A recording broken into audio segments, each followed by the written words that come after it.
فانی دنیا کا درس دینے والا متولی ہمیشہ زندہ رہنے کے لیے مال و اسباب اکٹھا کر رہا تھا۔ اس منافقت کو کھلی آنکھوں دیکھ کر اس کا دل ٹوٹ گیا، ایمان متزلزل ہونے لگا۔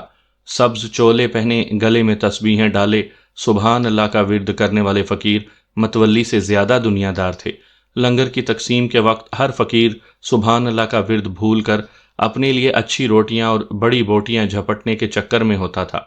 ہر فقیر متولی کا قرب حاصل کرنے کے لیے دوسروں کی ٹانگیں کھینچنے میں لگا رہتا تھا۔ غیبت کا رواج عام تھا۔ کچھ پرانے فقیر نذرانوں سے زیادہ حصہ بٹورنے کے چکر میں لگے رہتے تھے۔ دنیا سے دور رہنے کا مشورہ دینے والے خود چھوٹی چھوٹی رقمیں آنکھ بچا کر پار کرنے سے بھی دریغ نہیں کرتے تھے۔